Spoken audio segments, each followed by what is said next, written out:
I am Ferdinand Marcos, and I am the President of the Republic of the Philippines. I stand today on behalf of 110 million Filipinos. Hi everyone, hello universe, it's me again. Shout out sa inyo mga kababayan. But anyway, meron tayong upload videos updates. O, di ba mga kababayan? Ano na? Sabi nga dito, unti-unting winawalis. Ngayon, sabihin nyo sino ang weak leader. Ang sinasabi natin na-underestimate nyo yung nakaupo sa Malacanang. Baka hindi nyo kilala. Sabi ko nga, di ba? Tahimik pero mapanganib. Sa kanyang pamumuno, under ng kanyang administrasyon, walang sinasanto kahit sino. Mahirap ka man o mayaman o kilala ka. Hindi mo kayang hindi mo kayang diktahin ng pangulo at hindi mo pwedeng sabihin, Mr. President, paboran mo ako. No. Kasi ang pangulo, guys, sumusunod sa batas. Ganyan dapat ang isang pangulo. O di ba, nagwawalis ng mga masasamang tao. Kaya hindi po na tayo nagugulat kung bakit maraming galit sa kanya na gusto siyang patumbahin. Gusto siyang pabagsakin. Kasi nga dahil dito, sa kanyang pamumuno, talaga naman, wow, breaking news mga kababayan. Sabi po ng Abante News Online, i-research nyo, baka kung ayaw nyo maniwala, but yung mga source ko dito, legit po yan, no? Today is June 11, 2026. Ito, tingnan nyo to guys, Yan, mga beswa. Bakit? Ito. Di ba? Sabi po ng Abante News at saka Bilyonaryo Channel.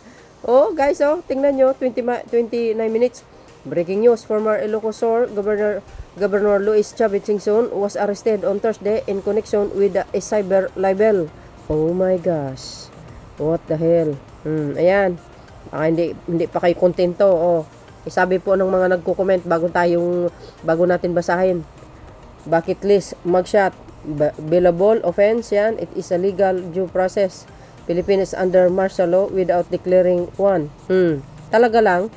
So, ibig sabihin, kahit may kasalanan, nagkamali sa batas, martial law na kaagad. Ubab. Ano naman palagay mo kay Pangulong Marcos Jr., walang alam, mas magaling pa kayo sa namumuno. Philippines is under martial law kuno. Sus, naratibo ng mga yan, mga DDS. Masama talaga kalaban si BBM. Sabi ko sa inyo tahimik pero mapanganib. Kasi nga, pag nagkakasala sila, ibig sabihin, umiira lang batas sa Pilipinas. Barya lang yan, keep the chance. Hindi yun. Smile even if your heart is acting. Smile lang, natural lang yan. Wala ka rin magagawa. Legit to, legit. Anong hindi legit? Lunes na. Makakalabas yan, holiday bukas, galing ng timing mo. Manong, Alam nyo, mga kababayan, diba? Kung with bail naman why not? Pwede naman siya magpiyansa. Di ba? Ito lang ata ng magshot na nakangiti lakas mo, Gob. Ayan, wheelchair is waving. Ito pa guys, sabi, yan, sabi ng Abante News Online, ayan, see? Breaking news, na-resource natin Ilocos Sur. Sabi Singson. Baka kasi ayaw nyo maniwala legit yan guys Sabi nga ng mga nagko-comment dito sa Abante marami yang pang buyback naka-permanent BKB at linkin yan. Kahit may pera at least naranasan mo mapicturan. Ganda ng profile mo. Anong FB? Buti pa. Basta kontra sa bangag yan, abutin nyo. Hey, nako. Hindi kontra, may kasalanan sila. Anong palagay nyo naman kay PBBM? Aarestuhin yung isang tao na walang kasalanan. Gunggong, kayo ang bangag. Nasasabi nyo kasi yan na bangag kasi wala na kayong masasabi sa kanya. Why? Paano ba naman? Bangag nga kulong dito, kulong doon, takas dito, takas doon, tago dito, tago doon. Yan ang sinasabi yung bangag. Hirap talaga magsalita ngayon, pinapakulong. Sus. Dapat lang. Marami pa nga pagkakasala yan Success, congratulations, Manong Chavez. Go. Ganyang kaso lang huli agad. Pero yung nagnakaw ng bilyon-bilyon, ay nako, dumadaan sa due process. Ay yung sinasabi mo, wag kang ubab. Si Singson, matagal na yan.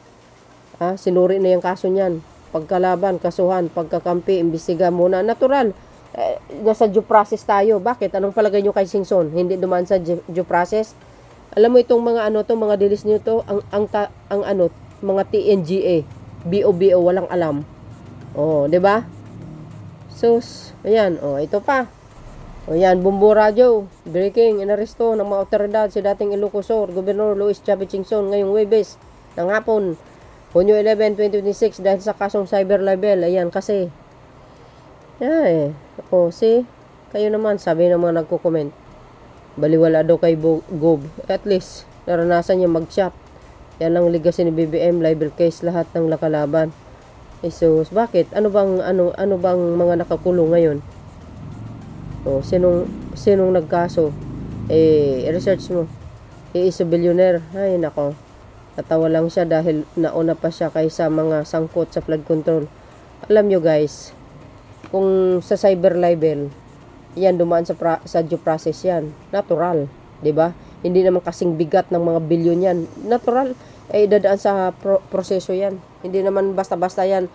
Sabihin mo ito nagnakaw ng bilyon tapos ikulong mo kaagad. Hindi tulad ni Digong, 'di ba? Para pag once na main drop mo yung isang tao na ganito siya o sangkot sa ganito, aresto ka agad, diretso kulungan. Swerte mo kung buhay ka pa. Kay PBBM, pag inaresto, natural, daan sa due process yan. Natural, kung si Chavez Singson, mag-file siya ng kumbaga magpiyansa, okay na yun. At least, nakita ng madlang people, na gumagana ang hustisya sa Pilipinas. Di ba? Kahit cyber libel yan, baka mas may mabigat pa na kaso ipapataw sa kanya, kaya abangan natin. So yun guys, ang aking pinaka-latest update. Ano po ang kapalagayan nyo? Thank you for watching. See you again on my next upload. Bye bye and baboos. God bless Philippines. Bye everyone. Kayo guys, anong masasabi nyo dito? Komento na lang kayo sa comment section. Abangan po natin. For sure, magpiyansa yan. Kasi kung with bells, dewa.